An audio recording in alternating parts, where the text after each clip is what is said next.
আল্লাহ পাকের আনুগত্য করবে, তার দ্বীনের প্রতি সারেন্ডার করবে। আর খবরদার মুসলমান না হয়ে যেন তোমরা মরে যেও না। মৃত্যু মুসলমান অবস্থায় থাকবে, অর্থাৎ মৃত্যু পর্যন্ত থাকবে কি অবস্থায়? মুসলমান অবস্থায়। أم كنتم شهداء إذ حضر يعقوب الموت إذ قال لبنيه ما تعبدون من بعدي। ইয়াকুব আলাইহিস সালাম তার মৃত্যুর সময় জিজ্ঞেস করেছিলেন, ও আমার সন্তানেরা, আমার মৃত্যুর পরে তোমরা কার ইবাদত করবে, তার কার গোলামি করবে? তারা জবাব দিলেন, ক্বালু نعبد إلهك وإله آبائك إبراهيم وإسماعيل وإسحاق إلها واحدا ونحن له মুসলিমুন। নিঃসন্দেহে আমরা ইবাদত করব, গোলামি করব আপনার রবের, আপনার পিতার রবের, এবং আল্লাহর ইবাদত করব। আপনিও আপনার পূর্বপুরুষ ইব্রাহিম, ইসমাইল যে আল্লাহকে ইবাদত করেছে, সে আল্লাহ পাকের ইবাদত আমরা করব এবং তার অনুগত হয়ে থাকব। দাসত্ব এবং পূর্ণাঙ্গ দাসত্বের গোলামীর পূর্ণাঙ্গ নমুনা হচ্ছেন হযরত ইব্রাহিম আলাইহিস সালাম। আল্লাহর গোটা জমিন যখন শিরকের অন্ধকারে ডুবে গিয়েছিল, তখন হযরত ইব্রাহিম আলাইহিস সালাম তাওহীদের আলো জ্বালিয়ে দিয়েছিলেন। এই নিবেদিতদের ইমাম হিসাবে আল্লাহ পাক তাকে ঘোষণা দিলেন। কোরআনে কারীম বলছে, وَإِذَا ابْتَلَى إِبْرَاهِيمَ رَبُّهُ بِكَلِمَاتٍ فَأَتَمَّهُنَّ قَالَ إِنِّي جَاعِلُكَ لِلنَّاسِ إِمَامًا। ইব্রাহিমকে তার রব কয়েকটি বাক্য দিয়ে পরীক্ষা করলেন এবং তিনি সেই পরীক্ষাগুলোতে পাশ করলেন। তখন আল্লাহ রাব্বুল আলামিন তাকে বললেন যে আমি তোমাকে গোটা বিশ্ব মানবতার জন্য, গোটা বিশ্বের সমস্ত মানুষের জন্য আমি তোমাকে নেতা বানাবো। সুবহানাল্লাহি ওয়া বিহামদিহি। প্রথম পরীক্ষা হলো, গতকাল বলেছি, সে আগুনের পরীক্ষা। সেখানে আল্লাহ পাক তাকে পাশ করালেন, তিনি পাশ করলেন। দ্বিতীয় পরীক্ষা ছিল বিবি এবং নবজাতক সন্তানকে নিয়ে আল্লাহ হুকুম করলেন, এই বিবি আর বাচ্চারে নিয়ে মরুভূমিতে রেখে আসো। মরুভূমিতে যেখানে ঘর নাই, বাড়ি নাই, সেই জায়গায় বিবি এবং বাচ্চাকে রেখে যাওয়ার সময় তিনি বললেন, রব্বানা ইন্নী আসকানতু মিন যুররিয়াতি বিওয়াদিন গায়রি যী যারইন ইনদা বাইতিকাল মুহাররাম। হে আল্লাহ রাব্বুল আলামিন, আমি পানি এবং তরুলতাবিহীন এক মরুভূমির ভিতরে আমার বংশের একটি অংশকে এখানে রেখে গেলাম। তোমার ঘরের কাছে পুনর্বাসিত আমি তাদের কাছে, এই ঘরের কাছে, সম্মানিত ঘরের কাছে রেখে গেলাম। পরীক্ষায় তিনি পাশ করলেন। হযরতে হাজেরা প্রশ্ন করলেন, ইব্রাহিম, পানি নাই, খাবার নাই, মানুষ নাই, ঘর নাই, বাড়ি নাই, মরুভূমির ভিতরে আমাকে আর আমার বাচ্চারে ফেলে রেখে যাচ্ছ কেন? কোনো জবাব নাই। দুইবার তিনবার প্রশ্ন করলেন। এরপরে তিনি আবার প্রশ্ন করলেন, বললেন, ইব্রাহিম, এটা কি আল্লাহর হুকুম নাকি? হযরত ইব্রাহিম আলাইহিস সালাম নিজের কলিজার টুকরা সন্তান আর বিবিকে রেখে যেতেছেন ভারাক্রান্ত মন নিয়ে। তিনি আকাশের দিকে আঙ্গুল উঁচু করে দেখালেন। হযরত হাজেরা বুঝলেন ইনি তো আল্লাহর পয়গম্বর, আমার কোন অপরাধে এভাবে ফেলে যাওয়ার কথা নয়। তিনি বুঝলেন এটা আল্লাহর হুকুম। হযরতে হাজেরা বললেন, ইব্রাহিম রে, নিশ্চিন্ত মনে বাড়ি ফিরে যাও। আমার মনে কোনো চিন্তা নাই, কোনো পেরেশানি আর এখন নাই। আল্লাহর হুকুমেই যদি আমাকে এই মরুভূমির ভিতরে ফেলে যেয়ে থাকো, তাহলে আমি ওই আল্লাহর প্রতি এতটা ভরসা রাখি যে এই মরুভূমির ভিতরে জল পানি শূন্য, খাদ্য শূন্য জায়গায় আমি আমার বাচ্চাকে আল্লাহ রব্বুল আলামিন না খাওয়াইয়া মারবেন না। দ্বিতীয় পরীক্ষায় পাশ করল। 3 নম্বরে পরীক্ষা হলো, সন্তান বড় হয়ে গেছে, বুদ্ধি হয়েছে, দৌড়াতে পারে। আল্লাহ রাব্বুল আলামিন হুকুম করলেন, ছেলেকে জবাহ করো। কত বড় আগুনের পরীক্ষা! কোরআন শরীফ বলছে, হযরত ইব্রাহিম আলাইহিস সালাম নিজের ছেলেকে ডেকে নিয়ে বললেন, ইয়া বুনাইয়া ইন্নী আরা ফিল মানামি আন্নী আযবাহুক ফানজুর মাযা তারা। হে আমার কলিজার টুকরা সন্তান, আমি স্বপ্নে দেখেছি যেন আমি তোমাকে জবাহ করতেছি, তোমার রায় কি, তোমার মত কি, আমারে শোনাও। ছেলে পয়গম্বর, ছেলে তার জবাবে বললেন, ইয়া আবাতি ফাআল মা তু'মার সাতাজিদুনি ইনশাআল্লাহু মিনাস সাবিরিন।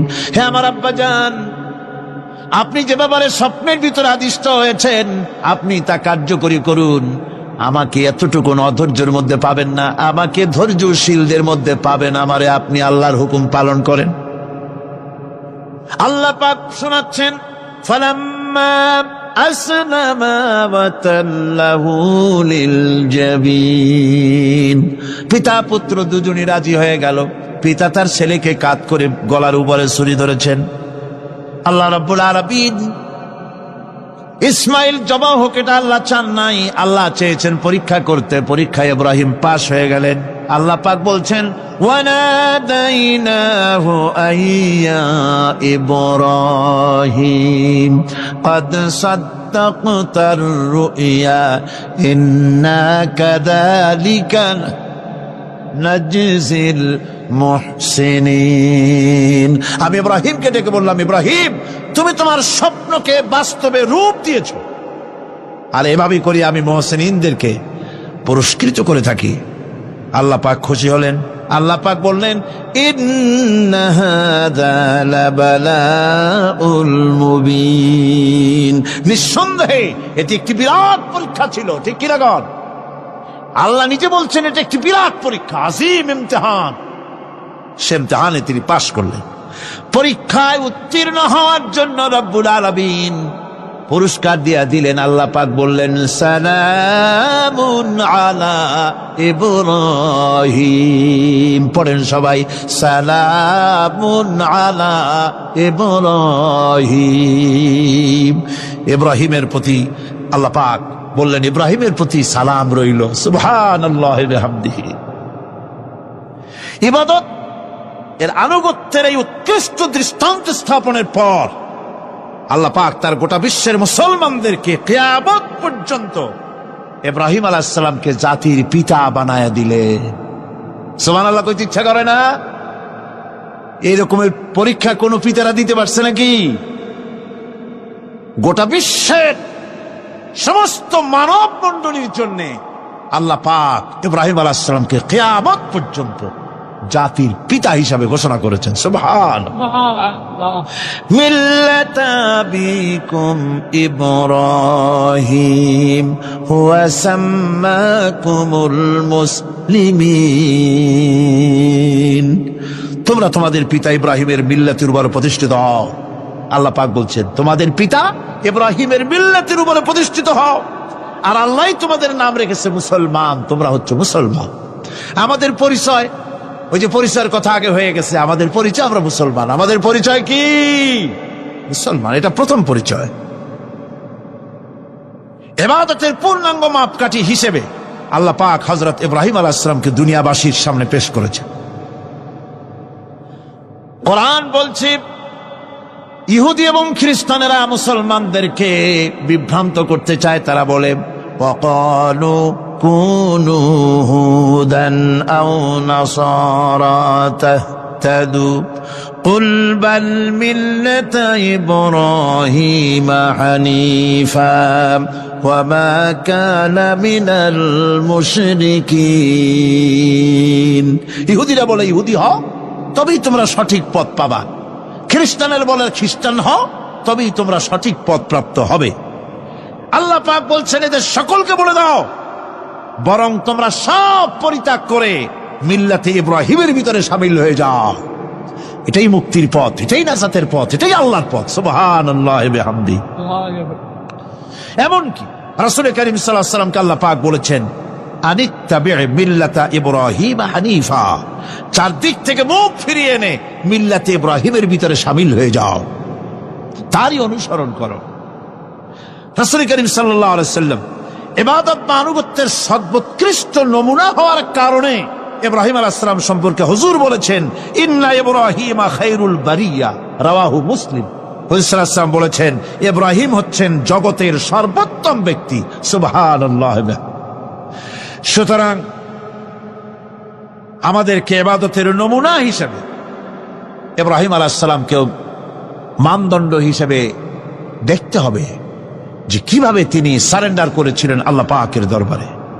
এখন আমি আপনাদের সামনে বলতে চাই, মানুষের জীবনে সবচাইতে বড় দুটি চাহিদা আছে, একটা হচ্ছে খাদ্য আর একটা হচ্ছে নিরাপত্তা। একটা খাদ্য আর একটা কি? নিরাপত্তা। পেট ভরে খাইতে চাই আর চোর ডাকাতের উপদ্রব থেকে নিরাপত্তা পেতে চায়। আইন শৃঙ্খলা পরিস্থিতির উপরে যখন পার্লামেন্টে আলোচনা হচ্ছিল, আমি তখন বলেছি, মাননীয় স্পিকার, আমার দেশের সাধারণ ভোটারদের বড় কোনো আশা আকাঙ্ক্ষা নাই। তারা কোনোদিন বলে না যে আমাদের গুলশানে বাড়ি দিতে হবে, সকলে আমাদেরকে মঙ্গল গ্রহে অফিস বানায় দিতে হবে, বাসেরও গাড়ি দিতে হবে, এগুলি তারা দাবি করে না। যারা ভোট দেয়, কষ্ট করে, মিছিল করে, এই সাধারণ জনগণের দাবি হচ্ছে মিনিমাম দাবি, খুবই কম। তাদের দাবি হলো মোটা সুতার কাপড় চাই ইজ্জত ঢাকার জন্য, পেট ভরে খেতে চাই, পোলাও কোরমা বিরিয়ানির দরকার নাই, আর আশ্রয়ের জন্য ছোট্ট একটু ঘর চাই, চোর ডাকাতের উপদ্রব থেকে নিরাপত্তা চাই। কথা ঠিক কিনা? আমি বললাম, স্পিকার সাহেব, আজ পর্যন্ত যতগুলি গভর্নমেন্ট এসেছে বাংলাদেশে, প্রত্যেকটি গভর্নমেন্ট আমার দেশের জনগণের এই ন্যূনতম দাবি, এই আশা পূরণ করতে ব্যর্থতার পরিচয় দিয়েছে। কেউ পারে নাই। যারাই গেছে তারাই তাদের নিজেদের আখের গোছাবার চেষ্টা করেছেন। সব নিজেকে নিয়ে ব্যস্ত, নিজের লোকদের নিয়ে ব্যস্ত, জনগণ নিয়ে চিন্তা নাই। সুতরাং মানুষের চাহিদা হচ্ছে খাদ্য আর নিরাপত্তা। আমরা কি খাদ্য আর নিরাপত্তা সত্যি কি চাই? চাই। খাদ্য যদি চাই ক্ষুধার সময়, নিরাপত্তা যদি চাই ভীতির সময়, আল্লাহ রাব্বুল আলামিন বলেন কোন গভর্নমেন্ট দিতে পারবে না, দুনিয়ায় কেউ দিতে পারে নাই, পারবেও না। ক্ষুধার সময় যদি খাদ্য চাও, ভীতির সময় যদি নিরাপত্তা লাভ করতে চাও, তাহলে ফালইয়াবুদু রাব্ব হাযাল বাইত, এই ঘরের মালিকের ইবাদত কর। কোন ঘর? কাবা ঘর। বলেন কোন ঘর? কাবা ঘর। কাবা শরীফের মালিকের ইবাদত কর। তাহলে কি হবে? আল্লাযী আত'আমাহুম মিন জু'in ওয়া আমানাহুম মিন খাউফ। এই ঘরের মালিকের ইবাদত যদি করো, তাহলে ক্ষুধার সময় তিনি তোমাদেরকে খেতে দিবেন, আর ভীতির সময় তিনি তোমাদের নিরাপত্তা দান করবেন। হে ওয়াদা কার? চিল্লায় বলেন ওয়াদা কার? আল্লাহ পাকের ওয়াদা বিশ্বাস হলো না, এমনই পোড়া কপালের মুসলমান। নির্বাচন যখন আসলো, সলিমউদ্দিন সাহেব আসতেন মঞ্চের উপরে, পরিচয় করানো হচ্ছে। এত আপনারা যার বক্তৃতা শোনার জন্য দ্বিপ্রহরের রৌদ্রে কষ্ট করতেছিলেন, এখন সেই সংগ্রামী জননায়ক, বিপ্লবী সন্তান, তিনি এখন আপনাদের সামনে বক্তব্য রাখবেন। উনি দাঁড়ায় বললেন, ভাইয়ার আমার, বোনের আমার, আমি এবার বোতল মার্কা বাক্স নিয়ে দাঁড়াইছি, আমারে সকলে মিলে ভোট দেন। এবার যদি ক্ষমতায় যেতে পারি, না খাইয়া কেউ মরবেন না, কিন্তু কি খাইয়া মরবে তাও কয় না। মানুষেরা এই কথাগুলি বিশ্বাস করলার সমানে ভোট দিল। হায় রে কপাল! আল্লাহ বললেন আমার ইবাদত কর, আমার গোলামি কর জীবনের সব জায়গায়, তাহলে ক্ষুধার সময় খাইতে পারবি আর ভীতির সময় নিরাপত্তা পাবি। আল্লাহর কথাটা বিশ্বাস হইল না। এই নামাজ পড়ার মুসলমানের দাম আছে, কম দাম আছে? এ রোজা খাওয়ার দাম আছে? এ মুসলমান দাবি করার দাম আছে? আল্লাহ রাব্বুল আলামিন তিনি পরিষ্কার করে বলছেন, এই ঘরের মালিকের ইবাদত করো, তিনি ক্ষুধার সময়ে খেতে দিবেন, আর তিনি তোমাদেরকে বীচির সময় নিরাপত্তা দান করবেন। চাউলের অভাব হবে না, পাটের অভাব হবে না, খাদ্যের অভাব হবে না, কারণ দুটি জিনিস যদি তোমরা করতে পারো খাবারের অভাব হবে না। ওয়ালাউ আন্না আহলাল কুরা আমানু ওয়াত্তাকাউ লাফাতাহনা আলাইহিম বারাকাতিম মিনাস সামাই ওয়াল আরদ। দেশের লোকেরা, জনপদের লোকেরা যদি দুইটা কাজ করে, এক নম্বরে হলো আমার উপরে ঈমান আনবে, দুই নম্বরে হলো আমাকে ভয় করার নীতি অবলম্বন করে যদি চলে, তাহলে ওই দেশের মানুষের জন্য আকাশ আর জমিনের সব বরকতের দরজা আমি আল্লাহ খুলে দেব। আল্লাহর ওয়াদা। আল্লাহ পাকের নিকট মানুষের সবচাইতে বড় দাবি কি? আল্লাহর কাছে মানুষের সবচাইতে বড় দাবি কি করতে পারেন?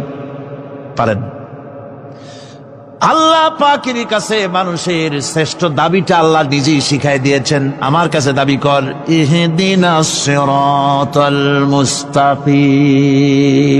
আয় আল্লাহ, একটা সোজা, একটা সরল রাস্তা আমারে দাও, একটা সহজ পথ আমারে দাও। এই কথা সূরা ফাতিহা দাবি করার পর আল্লাহ রাব্বুল আলামিন এই অভিনন্দনের জবাবে, 7টা বাক্যের অভিনন্দনের জবাবে আল্লাহ রাব্বুল আলামিন 30 পারা কোরআন শরীফ নাজিল করে দিলেন। সূরা ফাতিহার এই সওয়ালের জবাবে আল্লাহ পাক বললেন, ওয়া আনি'বুদুনি হাযা সিরাতুম মুস্তাকিম। সোজা রাস্তা চাও, আমার গোলামি করো, ইবাদত করো। সব জায়গায় ইবাদত, গোলামি করাই লাগবে। আমার কাছে সোজা রাস্তা চাও, সোজা রাস্তা হলো আমার গোলামি করা। কার গোলামি? বেহেশতে যেতে চান? আমি আস্তে গেলাম বলে আপনারও আস্তে জবাব দিলেন। বেহেশতে যেতে চান? সুবহানাল্লাহ। এমন কোন মানুষ আছে নাকি যে বেহেশতে যেতে চায় না? মদ খোরও যাইতে চায়। সবাই, আমরা সবাই বেহেশতের আশা করি, ঠিক কিনা? আল্লাহ রাব্বুল আলামিন বলেন, বেহেশতে যদি যেতে চাও তাহলেও ইবাদত করা লাগবে, ইবাদত ছাড়া জান্নাতে যাওয়া যাবে না। ফাদখুলি ফি ইবাদি ওয়াদখুলি জান্নাতি। সর্বপ্রথম আমার বান্দার মধ্যে দাখিল হয়ে যা, আমার গোলামির মধ্যে দাখিল হওয়া, আমার গোলাম হয়, এরপরে আমার জান্নাতে চলে যা। আগে গোলাম হবি, তারপরে কোথায় যাবি?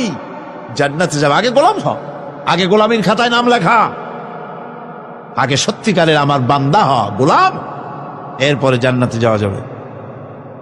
জান্নাতে যাইয়া আল্লাহর সাথে কি দেখা করতে চাই? আল্লাহর সাথে দেখা করতে চাই। আল্লাহ রাব্বুল আলামিন বলেন, فَمَنْ كَانَ يَرْجُو لِقَاءَ رَبِّهِ فَلْيَعْمَلْ عَمَلًا صَالِحًا وَلَا يُشْرِكْ بِعِبَادَةِ رَبِّهِ আহাদা। তোমাদের মধ্যে যদি কেউ আল্লাহর সঙ্গে, তার রবের সঙ্গে যদি কেউ দেখা করতে চায়, তাহলে সে যেন ভালো ভালো কাজ করে, নেক কাজ করে, আর তোমার রবের সাথে অর্থাৎ আল্লাহ রাব্বুল আলামিনের সাথে ইবাদতের মধ্যে যেন কাউকে শরীক না করে। শিরক যদি না করো, খাঁটি গোলাম, খাঁটি বান্দায় যদি পরিণত হতে পারো, কিয়ামতের দিন আল্লাহ রাব্বুল আলামিনের সঙ্গে দিদার নসিব হয়ে যাবে। এই গোলামি করব কতদিন? কতদিন গোলামি করব?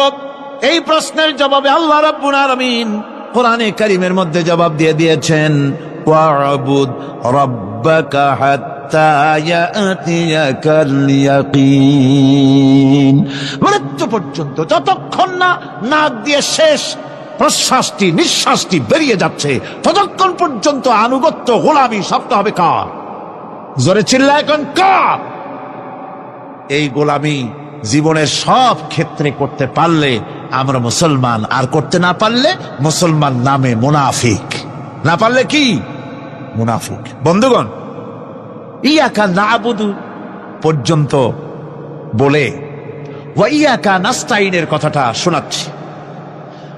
সূরা ফাতিহার ভিতরে আমরা পড়ি, পড়েন আমার সাথে, ইয়াকা না'বুদু ওয়া ইয়াকা নাস্তাঈন। আয় আল্লাহ, একমাত্র তোমার গোলামি করি আর একমাত্র তোমার কাছে সাহায্য চাই, তুমি ছাড়া কারো কাছে সাহায্য? এটা কি ঠিক? এটা কি আমাদের মনের কথা, ইমানের কথা? আল্লাহ করুন, আল্লাহ করুন, বলি আমিন। হাদিস শরীফে বলা হয়েছে, ইজা সাআলতা ফাসআলিল্লাহ ওয়া ইজা ইসতাআনতা ফাসতাইন বিল্লাহ। কিছু চাইতে হলে আল্লাহর কাছে চাও, কিছু বলতে হলে, ভিক্ষা করতে হলে আল্লাহর কাছেই ভিক্ষা করো। কার কাছে ভিক্ষা করবেন? আল্লাহর কাছে বলুন।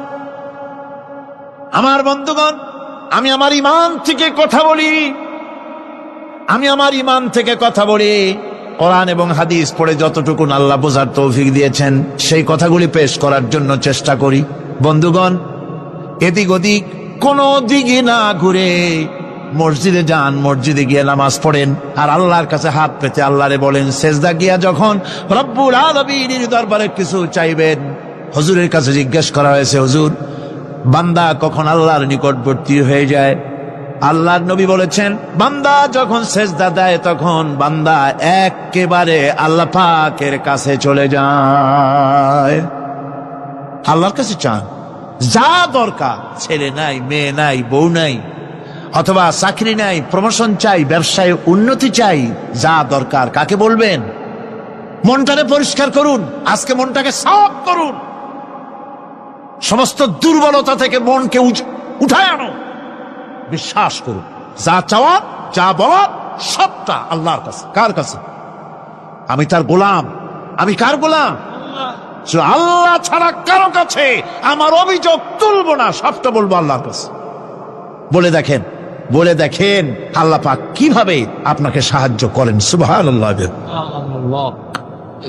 ভাইরা আমার, আল্লাহ রাব্বুল আলামিন রাসূল করিম সাল্লাল্লাহু আলাইহি ওয়াসাল্লামকে বলেছেন, ফাইদা ফারাগতা ফানসাব ওয়া ইলা রাব্বিকা ফারগাব।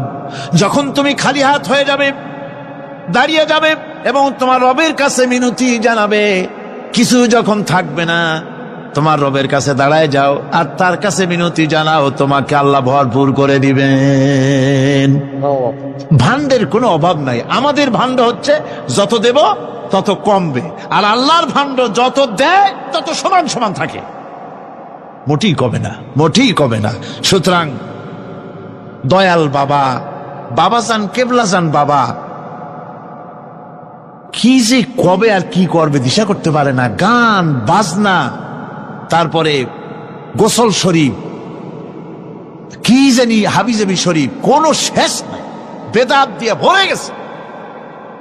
এগুলি বিশ্বাস করবেন না, বিদআত খারাফা, এর সাথে মুসলমানের কোন সম্পর্ক নাই। গান বাজনার সাথে মুসলমানের কোন সম্পর্ক।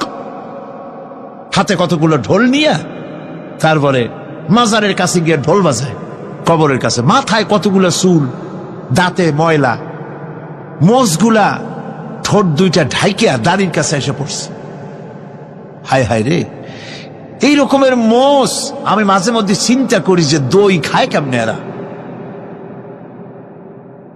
গাঁজা মদ খাইয়া এগুলো মাজার মধ্যে গিয়ে পড়ে থাকে, আর কি জানি আছে ওইটারে ঘষে এলো আর বলে মদিনা যাব কেমনে, মদিনা যাব কেমন। তুই মদিনা যাবি কেমনে?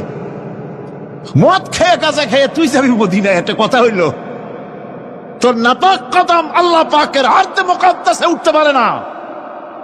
বদকার, জিনাকার, শারাবি, কাবাবি, আল্লাহ পাকের নাফরমান। কতগুলা শালু কাপড় গায়ে দিয়া, মাথায় কতগুলা চুল রাখিয়া, তারপরে গ্রামের নামে শরীফ। আশ্চর্য কথা, এই গ্রামের নাম শরীফ, ওই গ্রামের নামের মাথায় গিয়া শরীফ। শরীফ তো মক্কা শরীফ, মদিনা শরীফ, কোরআন শরীফ, হাদিস শরীফ, আর শরীফের দরকার নাই। শরীফের জাত মারছে গ্রামে গ্রামে শরীফ লাগাইয়া, কর্ণফুলী শরীফ, চন্দ্রঘোনা শরীফ। আশ্চর্য কথা, শরীফ শব্দের একটা ইজ্জত থাকা উচিত, ঠিক কিনা কন? আপনাদেরকে সতর্ক হতে হবে। আনুগত্য এবং গোলামি সকল ব্যাপারে আল্লাহ পাকের করতে হবে, চাইতে হবে কার কাছে? আল্লাহর কাছে। আমার এই কথা আপনাদের মনে আছে কিনা জানি না, সম্রাট শাহজাহানের সময় এক ফকির, এক ভিক্ষুক ভিক্ষা করে বেড়াতো। 70-80 বছর বয়স হয়ে গিয়েছে। এক লোক বলছে, সারা জীবন তো তোমারে ছোটবেলা থেকে ভিক্ষা করতে দেখলাম। সে বলল, মানুষে দেয় তো 2 পয়সা 1 পয়সা, ভিক্ষা ছাড়া করবোটা কি? লোকটি বলল, তোমার একটা পরামর্শ দেই, একদিন সম্রাটের কাছে গিয়ে যে দেখো, একবারে যা দেবে খাইয়া কুলাইতে পারবে না। সম্রাট শাহজাহান কোথায় আছে এখন? দেখো গিয়া মসজিদে আছে। লোকটি মসজিদের বাইরে গিয়ে দেখে সম্রাট একা হাত তুলে বসে আছে, চোখ থেকে পানি পড়তেছে দর দর করে, দাড়ি ভিজে জামায় পড়তেছে, বহুক্ষণ দাঁড়িয়ে আছে। এরপরে সম্রাট তার মুনাজাত শেষ করে বেরিয়ে আসছেন। ফকিরের সঙ্গে দেখা। ফকির বলল, আসসালামু আলাইকুম। তিনি বললেন, ওয়ালাইকুম আসসালাম ওয়া রাহমাতুল্লাহ। ফকির রওনা করেছে। বাদশা বলছে, তুমি তো একজন ভিক্ষুক মানুষ বলি মনে হয়, আমার কাছে তো কেউ কিছু না চাইয়া যায় না, তুমি যে কিছু না চেয়েই চলে যাচ্ছ। ভিক্ষুক বলছে, জাহাপানা, সত্যি কিছু চাইতে এসেছিলাম আপনার কাছে, কিন্তু আপনার অবস্থা দেখে আমার জ্ঞানের চোখ খুলে গেছে। আমি দেখতে পেলাম, আমি যে সম্রাটের কাছে ভিক্ষা চাইতে আসলাম, আমি তো শুধু তাকায় আছি, আমি তো কান্দি না, বরং আমি যার কাছে চাইতে এসেছি তিনি আমার চাইতে আরো নগণ্য ভিক্ষুকের মতো হয়ে কার কাছে যেন হাত পেতে চোখের পানি ফেলে কান্দে। মনে মনে ভাবলাম, সম্রাট কান্দে যে সম্রাটের কাছে, ওই আল্লাহ সারা জীবনে কারো কাছে কিছু চাইব না। আল্লাহর কাছে চাওয়ার অভ্যাস করুন, তিনি দিতে পারেন, সবকিছু তার আছে। এই বিশ্বাস মনের ভিতরে জমাতে হবে, তাহলেই সত্যিকারের মুসলমান আমরা হব। আল্লাহ পাক সত্যিকারের গোলাম আমাদেরকে বানাবেন, আমরা বলি আমিন। মুনাফিকদের আর একটা চরিত্র হলো, তারা যদি আজান শুনতে পায়, আজান এবং নামাজ সম্পর্কে তারা কটূক্তি করে, আজান এবং নামাজ সম্পর্কে তারা কটূক্তি করতে থাকে। এটা হলো মুনাফিকদের আর একটা চরিত্র। আল্লাহ রাব্বুল আলামিন বলেন, وَإِذَا نَادَيْتُمْ إِلَى الصَّلَاةِ اتَّخَذُوهَا هُزُوًا وَلَعِبًا। যখন আযান তারা শোনে, যখন নামাজের দিকে তখন তাদেরকে ডাকা হয়, তখন তারা ঠাট্টা করে, বিদ্রুপ করে। আরেকটি চরিত্র হলো, সমাজের ভিতরে অশ্লীলতা বাড়াবার জন্য তারা প্রচেষ্টা চালায়। ইন্নাল্লাযীনা ইউহিব্বুনা আন তাশিআল ফাহিশাতু ফিল্লাযীনা আমানু লাহুম আযাবুন আলীম। ঈমানদার লোকদের মধ্যে অশ্লীলতা এরা বেশি করে ছড়াবার জন্য চেষ্টা করে, মানুষকে দুশ্চরিত্র বানাবার জন্য তারা চেষ্টা করে। এইভাবে করে রেডিওর মাঝে, সিনেমার ভিতরে, গানের মাধ্যমে, যাত্রার মাধ্যমে, পত্রপত্রিকার মাধ্যমে নানান ভাবে চেষ্টা চালায় যাতে করে মুসলমানদের মধ্যে চরিত্রহীনতা বাড়তে থাকে, শয়তানি বদমাশি বাড়ে, মানুষ চরিত্রবান হতে পারে এমন কিছু প্রদর্শিত হবে না, বরং প্রদর্শিত হবে মুনাফিকরা চেষ্টাই চালাবে যাতে করে মানুষের দ্বীন ও ঈমান নষ্ট হতে পারে, সেগুলি তারা করতে থাকবে। এগুলি হলো মুনাফিকের চরিত্র। এগুলি কি চরিত্র? পাপের কাজ যদি দেখে তড়িৎ গতিতে ওরা ঝাঁপিয়ে পড়ে। কোরআনে কারিমে রব্বুল আলামিন বলেন, ওয়াতারা কাসীরাম মিনহুম ইউসারিউনা ফিল ইসমি ওয়াল উদওয়ান। মুনাফিকদের চরিত্র এটাও যে তারা যখনই সুযোগ পায় তখনই খারাপ কাজের দিকে, মন্দ কাজের দিকে ঝাঁপায় পড়ে এবং মানুষদেরকে মন্দের দিকে, গুনাহের দিকে, জুলুমের দিকে, অত্যাচারের দিকে তড়িৎ গতিতে তারা ঝাঁপায় পড়ে। এটা হলো তাদের কাজ। মুনাফিকদের আর একটা চরিত্র হচ্ছে, তারা যদি নামাজ পড়তে দাঁড়ায়, নামাজ তারা পড়ে মানুষকে দেখাবার জন্য, আল্লাহকে খুশি করার জন্য মুনাফিকরা নামাজ পড়ে না। কোরআনে কারিমে বলা হচ্ছে, ওয়াইদা কামু ইলাস সালাতি কামু কুসালা ইউরাউনান নাস।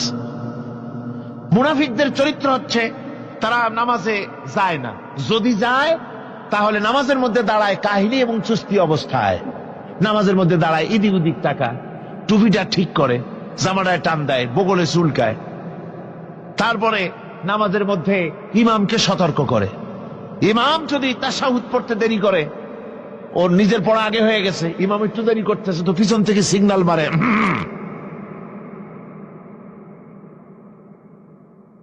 এগুলি নামাজ হচ্ছে। আল্লাহ পাক বলছেন ইউরাউনান নাস, এরা মানুষকে দেখাবার জন্য নামাজ পড়ে, এগুলি আসল নামাজ নয়, এগুলি আসল নামাজ নয়, আল্লাহকে সন্তুষ্ট করার জন্য নয়, এগুলি মানুষকে দেখাবার জন্য তারা নামাজ পড়ে। আমার ভাইরা, ইসলামের চরিত্রগুলি, কাজগুলি তারা করতে চায় না। সব সময়ের জন্য ইসলামের সঙ্গে বিরোধিতা করা এবং ইসলামের অপব্যাখ্যা করা, এগুলি হচ্ছে এই মুনাফিকদের চরিত্র, মুনাফিকদের কাজ। মুনাফিকরা চিরটা কাল এভাবে মুসলমানদের সঙ্গে খারাপ ব্যবহার করে এসছে এবং নিজেরা জাহান্নামের পথকে এভাবে তারা করে নিয়েছে। মুনাফিকদের আরেকটি চরিত্র হচ্ছে জিহাদের নাম শুনলে তাদের কলিজা কেঁপে ওঠে। বুঝলেন? কই যে আপনারা জিহাদ করেন কেন? এমনি সহজ পথে কলেমা পড়িয়া অল্পের মধ্যে বেহেশতে যাওয়া যায়, এরকম একটু দোয়া টোয়া শিখান মুসলমানদেরকে। আমাদের কাছে মাঝে মধ্যে আসে, কয় যে মুনাফিক তো সহজে চেনা যায় না। কয় যে হুজুর, এই যে বারবার জিহাদ, এই মারামারি, এই ঠ্যাঙ্গি এগুলি আছে নাকি ইসলামের মধ্যে? কোথায় আছে যে মারামারি করা লাগবে, তারপরে মিছিল করা লাগবে, ধর্মঘট করা লাগবে, এ ধরনের জিহাদে অংশ নিতে হবে? এইগুলি কি? এগুলি বাদ দিয়া সহজভাবে, শান্তভাবে যাতে করা যায়, অল্প অল্প ছোট ছোট দোয়া শিক্ষা দেন, যাতে করে সহজে বেহেশতে চলে যাওয়া যায়। আমি বলছি ভাই, রাসূলুল্লাহ এরকম আমাদের শিখান নাই যে এরকমের সূরাগুলি বেহেশতে যাওয়ার জন্য আবিষ্কার করে দেব। ছোট্ট একটা দোয়া পড়বেন, আরবে বেহেশত আপনার মামুবাড়ির বারান্দা যাই কলা খাওয়া শুরু করলেন। এত সহজে বিষয়টা আসবে না, বিষয়টা খুবই কঠিন।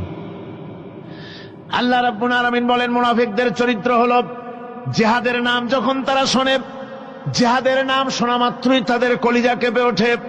রাআইতাল্লাযীনা ফী কুলুবিহিম মারাদুন ইয়ানজুরুনা ইলাইকা নাযারাল মাগশিয়্যি আলাইহি মিনাল মাউত।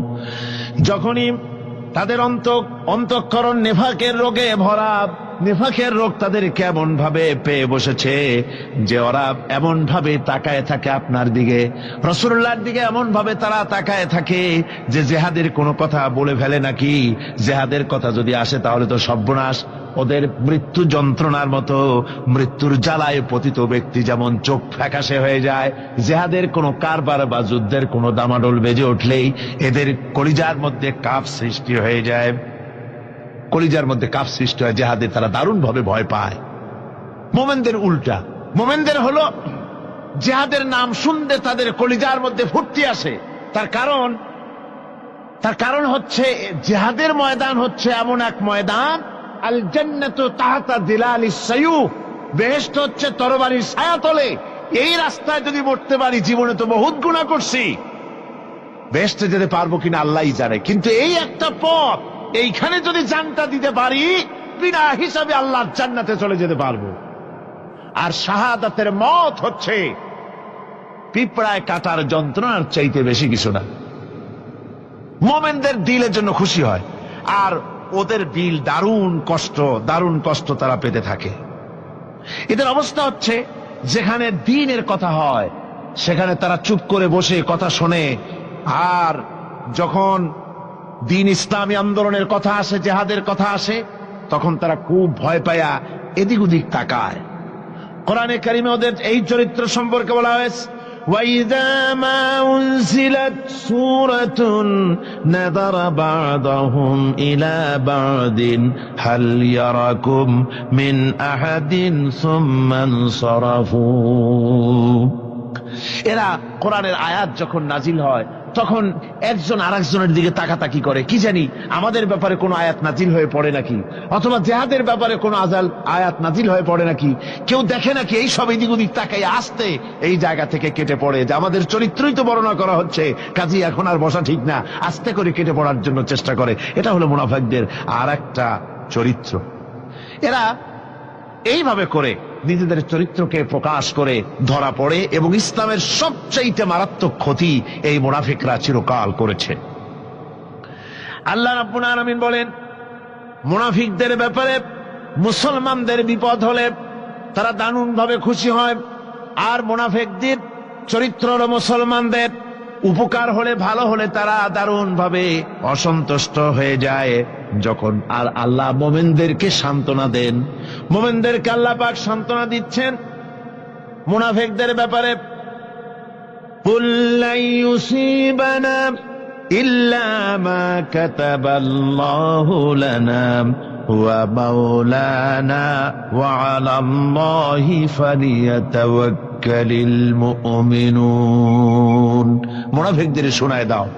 মুমিনদেরকে বলা হচ্ছে তোমরা মুনাফিকদের শোনাও যে তোমরা যে আমাদের ব্যাপারে খুশি হচ্ছ, যে আমাদের বিপদ দেখা, আমাদের চতুর্দিক থেকে বিপদ, মুসলমানদের আজ চতুর্দিক থেকে কি বিপদ, এই বিপদ দেখে তোমরা দারুণ খুশি যে মুসলমানেরা এইবার মার খাচ্ছে, ইসলামী আন্দোলন আর কোমর সোজা করে দাঁড়াতে পারবে না, এইবার শেষ, বুদ্ধি করিয়া যে ষড়যন্ত্রের জালে আটকায় দিছি আর মুক্তি হবে না।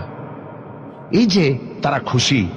আল্লাহ রাব্বুল আলামিন বলেন, মুমিনেরা তোমাদের ঘাবড়াবার কোনো কারণ নাই, তোমরা বলে দাও কুল লা ইউসিবানা ইল্লা মা কাতাবাল্লাহু লানা, তোমরা শোনায় দাও যে আমাদের কিছুই হয় না, আমাদের শুধু তাই হয় যা আল্লাহ রাব্বুল আলামিন আমাদের জন্য লিখে রেখেছেন।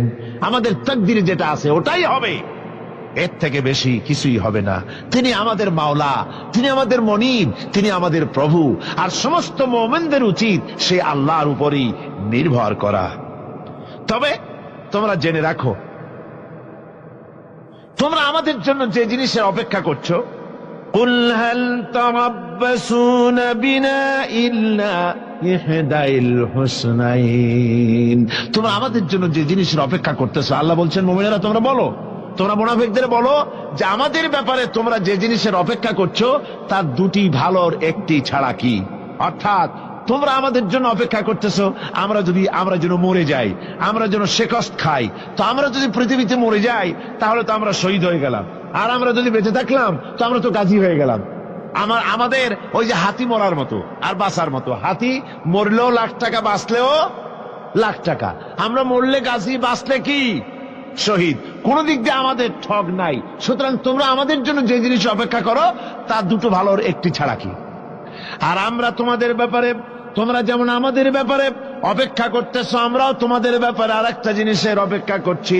ওয়া নাহনু নাতারাব্বাসু বিকুম আইয়ুসিবাকুমুল্লাহু বিআযাবিন মিন ইনদিহি আও বিআইদিনা, আমরাও তোমাদের জন্য অপেক্ষা করতেছি একটা জিনিসের।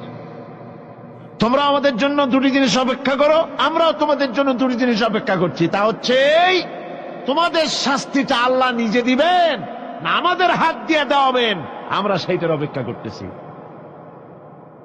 ফাতারাব্বাসু ইন্না মাআকুম মুতারাব্বিসুন, সুতরাং তোমরা অপেক্ষা করতে থাকো, আমরা অপেক্ষা করতে থাকি।